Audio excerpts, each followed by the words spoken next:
महाभारत आदि पर्व छठा अध्याय। सोनक जी ने उग्रश्रवा से कहा, उतंग की बात सुनकर राजा जन्मेजय ने अपने पिता की मृत्यु के बारे में अपने मंत्रियों को बुलाकर पूछताछ करनी शुरू की। उन्हें मंत्रियों से ज्ञात हुआ कि तक्षक सर्प से उनकी मृत्यु श्रृंगी ऋषि के श्राप द्वारा हुई। उन्हें बचाने के लिए कश्यप नामक एक ब्राह्मण भी आए थे, किंतु तक्षक द्वारा बहुत सा धन देकर लौटा दिया गया। सारी बात सुन लेने पर राजा जन्मेजय की क्रोध की सीमा ना रही। अब उन्होंने निश्चय किया कि वे उसको मारने के लिए सर्प यज्ञ अवश्य करेंगे, अर्थात तक्षक को मारने के लिए सर्प यज्ञ अवश्य करेंगे। उन्होंने इसके लिए देश के सारे विद्वान ब्राह्मणों एवं ऋषियों को आमंत्रित किया।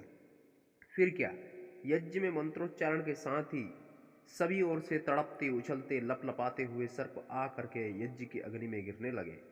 उनकी चीख पुकार से आकाश गूंजने लगा तथा उनके जले हुए मांस की गंध सारी पृथ्वी पर फैलने लगी।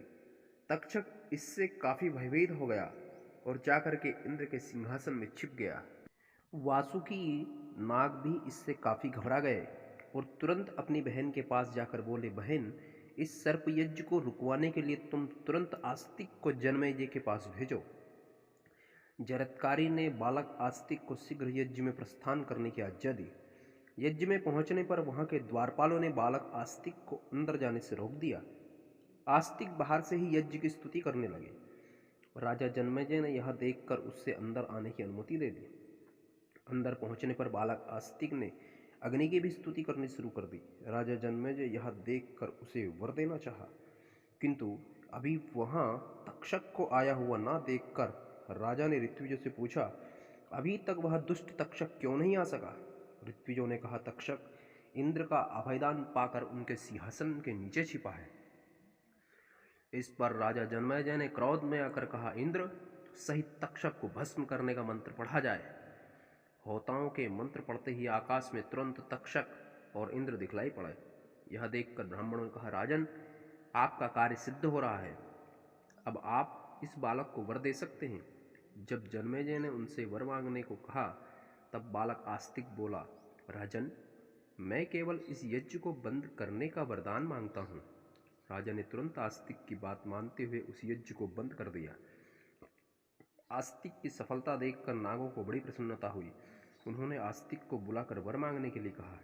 इस पर आस्तिक ने कहा, आप मुझे वर दें कि जो कोई भी प्रातः अथवा सायं इस कथा का पाठ करे उसे सर्पों का कभी कोई भय ना रहेगा।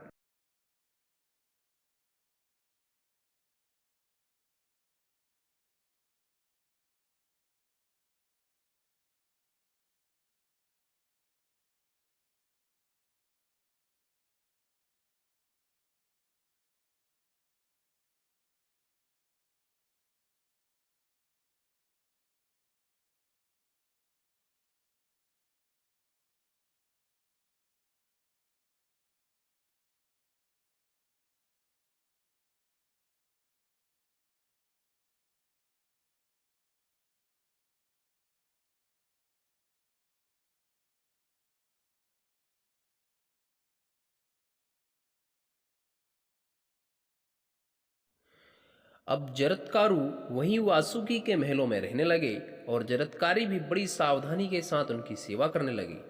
सहसा एक दिन जरत्कारु को दिन में सोते सोते संध्या हो गई।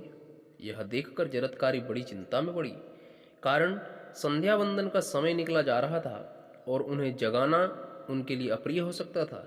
अतः धर्म नष्ट ना हो इस भय से उन्होंने ऋषि को मधुरवाणी से जगाना शुरू किया।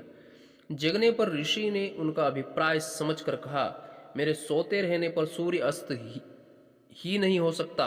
मुझे जगाकर तुमने मेरा अपमान किया है, इसलिए मैं यहाँ नहीं रह सकता।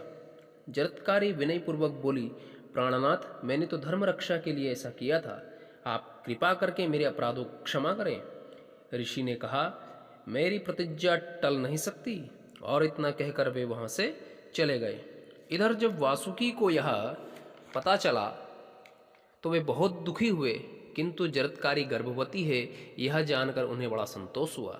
समय आने पर जरत्कारी से दिव्य बालक का जन्म हुआ और यही बालक आगे चलकर आस्तिक के नाम से प्रसिद्ध हुआ।